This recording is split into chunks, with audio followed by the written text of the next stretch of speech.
Bismillahirrahmanirrahim. Assalamualaikum warahmatullahi wabarakatuh. Saya Dr. Tifa, bagian dari RRT ya. Ini saya mewakili abang saya Mas Roy Suryo dan Bang Rismon Sianipar. Dan bersama dengan saya adalah dua dari penasihat hukum kami ya, penasihat hukum RRT, Bala RRT, Barisan Pembela Roy Rismon dan Dr. Tifa. Dan hari ini ya, tanggal 31 Desember 2026 kami akan menyampaikan bahwa salah satu tugas ya, kami sebut sebagai tugas besar, amanah besar ya, untuk kepada rakyat Indonesia, kepada seluruh rakyat Indonesia adalah babak kedua dari yang beberapa waktu yang lalu sudah kami dengungkan, sudah kami sampaikan bahwa setelah penelitian kami terkait dengan ijazah Pak Joko Widodo itu sudah selesai, sudah kami bukukan dalam buku Jokowi's White Paper, maka kami sudah menyelesaikan alhamdulillah penelitian kami yang kedua berikutnya adalah terkait dengan riwayat pendidikan dari anaknya Pak Joko Widodo, yaitu Gibran Rakabuming Raka ya. Ini sangat penting sekali karena memang sudah bertahun-tahun juga ya kami hitung tuh dari sejak saya dan Mas Roy itu sounding tentang kejanggalan dari riwayat pendidikan Gibran mulai dari tahun 2023 ya. Itu sudah kami sounding ya, bahkan yang bersangkutan sendiri juga mengatakan ada dua tokoh yang mempertanyakan tentang ijazah saya. Waktu itu Gibran sendiri yang mengatakan di program narasi TV-nya Mbak Najwa Shihab ya waktu itu. Nah, di saat itulah kami sudah melakukan penelitian dan sampai pada akhir di mana kami sudah menyelesaikan penelitian kami dan rencana yang juga sudah kami sampaikan, kami bukukan dalam buku Gibran's Black Paper ya. Nah, saat ini bagian yang pertama dari Gibran's Black Paper ya, ini sudah diterbitkan oleh Bang Rismon Sianipar nih ya, Gibran's Endgame namanya. Ini bagian dari Gibran's Black Paper ya. Kalau bagian saya bukunya insya Allah akan segera launching juga, itu Otak Politik Gibran ya, Neuropolitika dan Studi Kasus tentang kontroversi dari ijazah atau riwayat pendidikan dari Gibran. Dan berikutnya nanti kami akan bukukan setelah kita sudah satukan pemikiran kami bertiga ya, baik Mas Roy Suryo, Bang Rismon Sianipar di buku Gibran's Endgame dan pemikiran saya Dr. Tifa dalam buku Otak Politik Gibran ya. Itu nanti akan menjadi karya kedua kami, Gibran's Black Paper ya, insya Allah nanti tahun 2026. Dan ini sekali lagi bukan kami ingin melakukan hujatan atau melakukan fitnahan atau melakukan pencemaran nama baik. Ini karena kita sedang bicara tentang tokoh yang menjadi tokoh publik ya, di mana itu masuk di dalam Undang-Undang Keterbukaan Informasi Publik, betul ya Pak Mulyadi ya. Nah, makanya ini kedua penasihat hukum saya, Bang Jahmada Girsang SHMH Simet, dan penasihat hukum saya Pak Bang Mulyadi SHMH juga, ini bagian dari Bala RRT. Ini juga kami terus mengkaji, kami melakukan penelitian terus ya, melakukan analisis terus berbasis dengan multidimensional ilmu ya kan. Ilmu saya neuropolitika, ilmunya Mas Roy telematika, ilmunya Bang Rismon digital forensik, dan ilmu kepakaran dari hukum dari para penasihat hukum kami ya. Jadi kami di awal tahun 2026 insya Allah nanti mohon doanya dan mudah-mudahan dapat izin dari Allah Subhanahu Wa Taala akan memulai langkah hukum kami ya.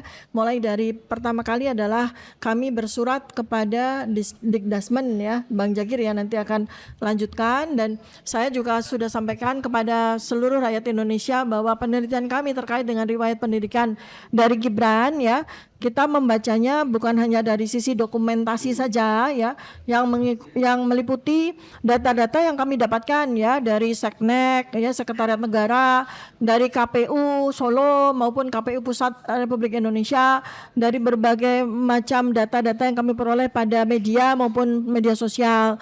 Kemudian juga dari spesimen-spesimen data-data ya valid dari sumber-sumber di mana Gibran sekolah atau mengklaim mengikuti pendidikan di sana, mulai dari SD, kemudian SMP, kemudian yang disebut sebagai SMA, yang disebut sebagai lembaga yang tidak ada sebetulnya namanya UTS Insert ya, kemudian sampai kepada jalur universitas yang kemudian ada satu lagi yang juga diklaim sebagai SMA padahal itu SMP, yaitu di Orchid Park Secondary School ya. Jadi itu sudah kami lakukan penelitian. Lalu kemudian kalau dari sisi saya ya saya melakukan penelitian terkait dengan neuroscience behavior.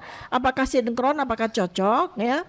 Dari video-video yang kemudian saya lakukan penelitian apakah cocok bahwa seseorang yang bernama Gibran ini memang menempuh pendidikan sebagaimana yang diklaim.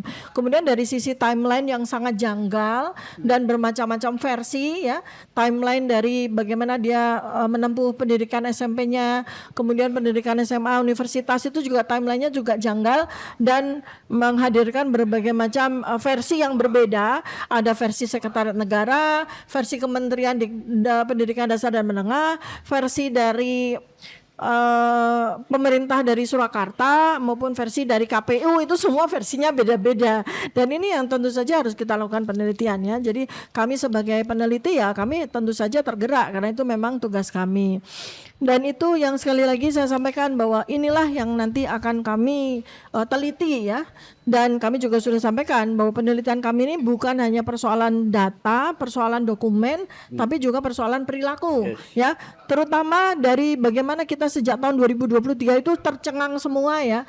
Ketika ada satu akun ya, akun Kaskus terutama dan beberapa akun yang lain yang ternyata setelah dilakukan penelitian oleh Mas Roy Suryo, ternyata akun tersebut adalah akun yang definitif ya, 99,9% itu akun milik Gibran Rakabuming Raka yang populer sekali ya dengan namanya akun Fufu Fafa. Nah, ini semua itu terkait dengan perilaku ya, karena di situ bagaimana kita bisa melihat perilaku dari seseorang yang tentu saja kalau kita bicara undang-undang yang nomor 7 apakah ini masuk kategori perbuatan tercela ya, yang tentu saja tidak layak seorang wakil presiden melakukan hal tersebut. Dan ini menjadi bagian yang cukup besar dari buku kami ya, dari Otak Politik Gibran yang saya tulis nanti, kemudian juga dari buku besar kami yaitu Gibran's Black Paper.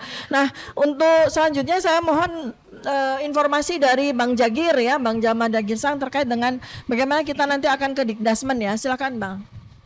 Oke, saya lanjutkan Mbak Tipa ya. Saya sampaikan bahwa kehadirnya kami penasihat hukum, istilah baru nanti di KUHP yang baru, penasihat hukum. Tapi sama aja sebenarnya, advokat atau pendamping.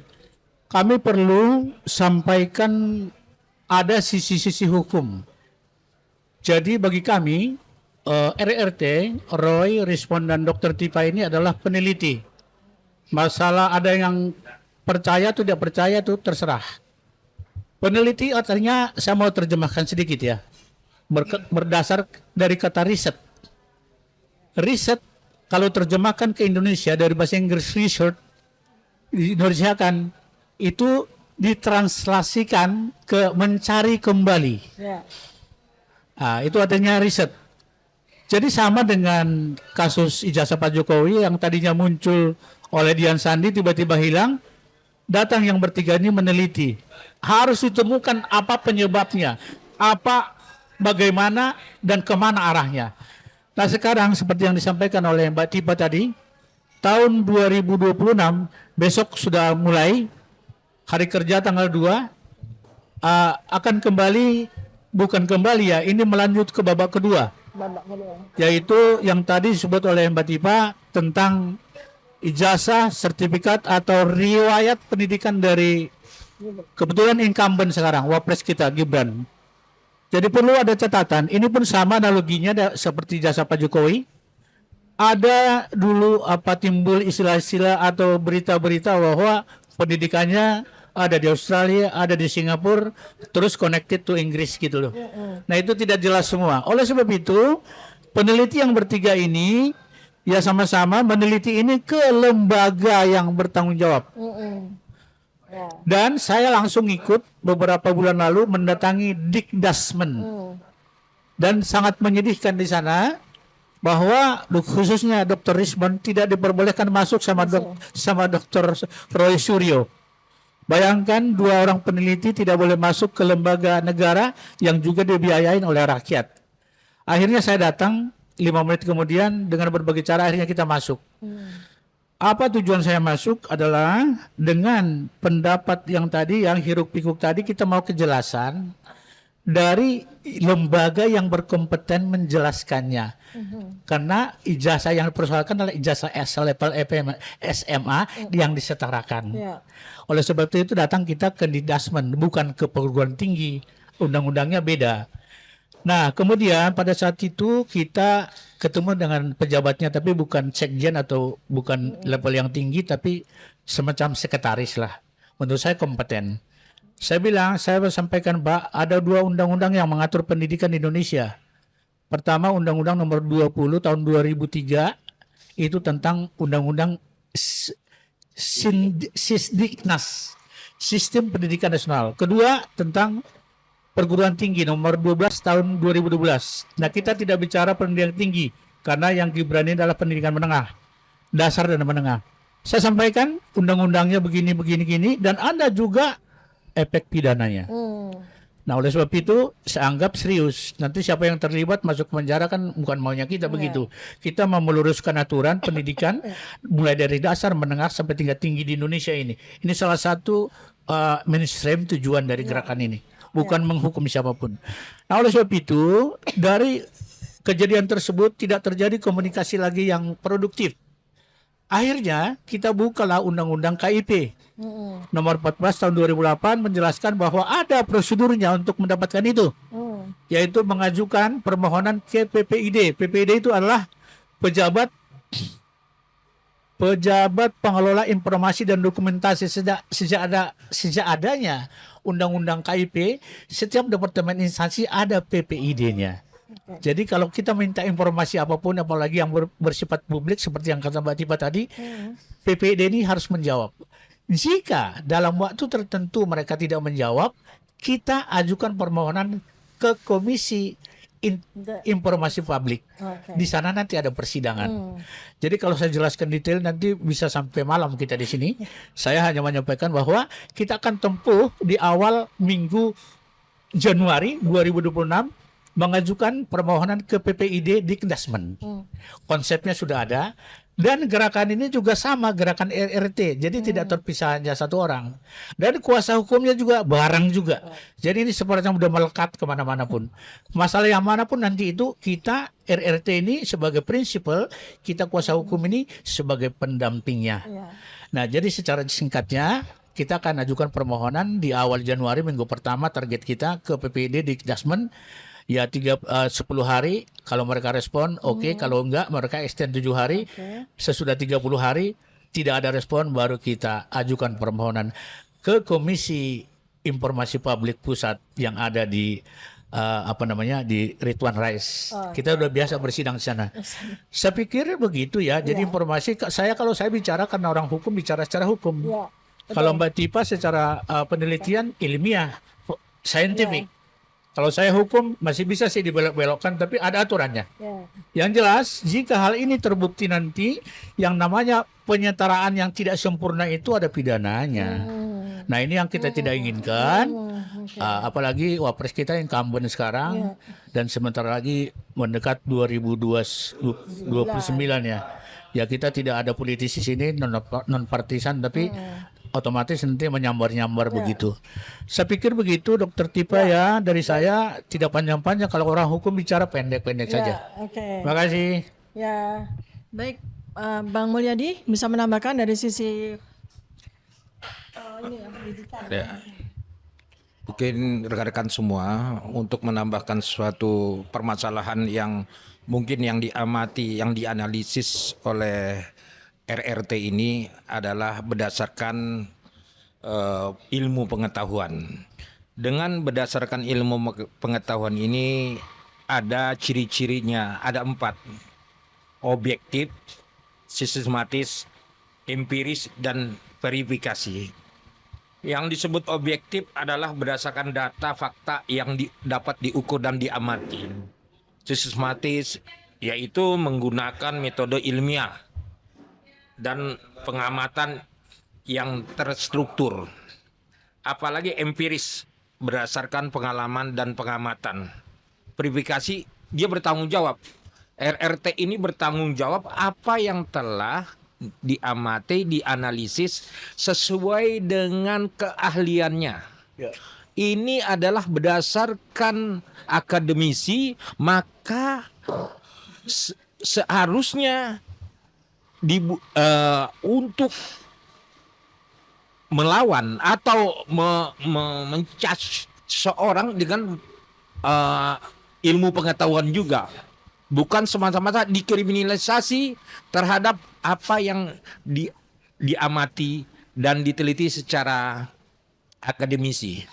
Nah, kita kembali apa yang dibicarakan tadi oleh rekan kami, abangku yang membawa suatu pencerahan, Bang Jahmada, Undang-Undang Sikdiknas pasal 20 nomor 20 tahun 2003 tentang Sikdiknas itu memang apabila menggunakan segala sesuatu ijazah dan surat palsu, ada Undang-Undang nomor 1 tahun 1000 Undang-Undang KUHP 1 ayat 1 1969 ayat 1 itu cukup besar hukumannya, bahkan bisa 5 tahun dan 6 tahun, yaitu 263-nya menggunakan surat palsu tersebut dan ijazah palsu itu.